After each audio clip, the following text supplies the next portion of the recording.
Assalamualaikum warahmatullahi wabarakatuh. Perkenalkan, nama saya Denny Patra Amir, mahasiswa dari Program Studi Manajemen Universitas Siber Asia untuk mata kuliah Bisnis Big Data yang dibimbing oleh Bapak Novidian Natasia.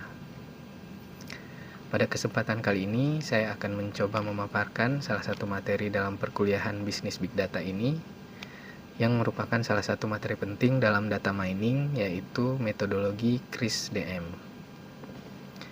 CRISP-DM adalah metodologi yang sudah menjadi standar di industri untuk membantu kita dalam proses data mining secara sistematis. Metode ini pertama kali dikembangkan pada tahun 1996 dan terdiri dari 6 tahapan utama.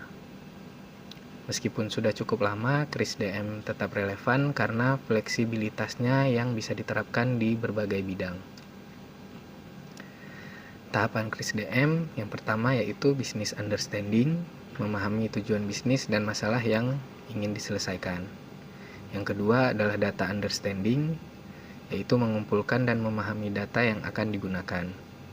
Ketiga, Data Preparation, mempersiapkan data agar siap untuk dianalisis. Kemudian Modeling, membangun model analitik menggunakan teknik dan data mining.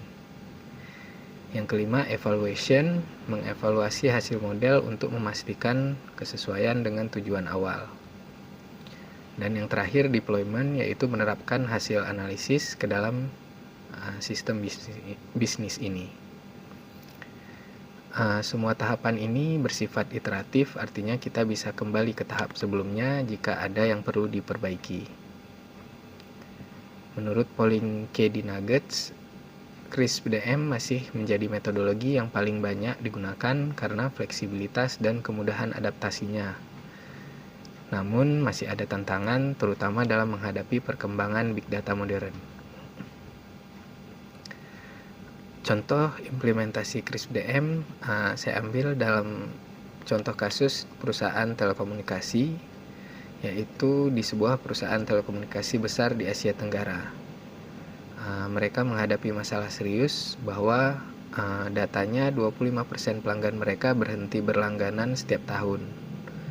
Jadi ini bisa diambil kesimpulan bahwa 1 dari 4 pelanggannya memutuskan untuk berhenti berlangganan, dan biaya untuk mendapatkan pelanggan baru jauh lebih tinggi daripada mempertahankan pelanggan yang sudah ada. Dengan menggunakan metode CRISP-DM ini, kita bisa ikuti step-stepnya, yaitu dimulai dari Business Understanding, yaitu perusahaannya ingin mengurangi angka churn in ini. Yang kedua, tahapan Data Understanding, yaitu perusahaan mengumpulkan data dari riwayat transaksi, pola penggunaan, interaksi dengan call center, dan data demografi pelanggannya. Step selanjutnya yaitu Data Preparation. Dari data yang sudah dikumpulkan, data dibersihkan dari segala kesalahan dan dibuat lebih mudah dipahami dengan menambahkan fitur baru seperti skor ketidakpuasan berdasarkan keluhan pelanggan. Selanjutnya, dengan modeling, mereka menggunakan beberapa teknik analisis untuk membangun model yang bisa memprediksi pelanggan yang berisiko pergi. Selanjutnya, di tahap kelima, Evaluation, model terbaik yang mereka buat mampu mendeteksi 85% pelanggan yang akan pergi atau churn in. Kemudian, di tahapan akhir, Deployment, hasil analisis ini bisa diterapkan dalam sistem mereka dengan program loyalitas khusus untuk pelanggan yang berisiko. Setelah penerapan ini, dalam waktu 6 bulan, mereka berhasil menurunkan tingkat churn hingga 37% dan meningkatkan pendapatan sebesar $4,2 juta per kuartal. Ini merupakan contoh nyata bagaimana CRISP-DM bisa memberikan dampak positif yang besar. Dalam metode CRISP-DM ini juga ada yang disebut dengan knowledge consolidation, yaitu di mana semua pengetahuan yang telah didapat selama proses dicatat dan dibagikan dalam organisasi. Ini sangat penting untuk memastikan bahwa semua orang bisa belajar dari pengalaman tersebut.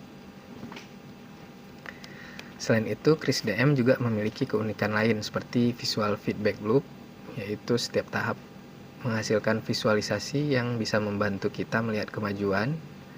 Kemudian konteks sensitif, jadi metode ini bisa digunakan untuk proyek kecil maupun besar. dan juga memiliki tool agnostik, jadi bisa diterapkan dengan berbagai alat analisis seperti Python, R, ataupun SAS. Di akhir paparan ini saya mencoba menarik kesimpulan bahwa CRISP-DM ini bukan hanya sekedar metode, tapi cara berpikir untuk membantu kita menyelesaikan masalah dengan data. Jadi dengan metode ini memandu kita melewati kompleksitas data menuju solusi yang nyata dan bisa dipraktekkan.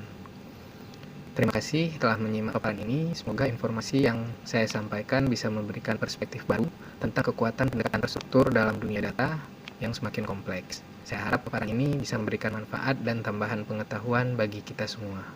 Saya akhiri. Assalamualaikum warahmatullahi wabarakatuh.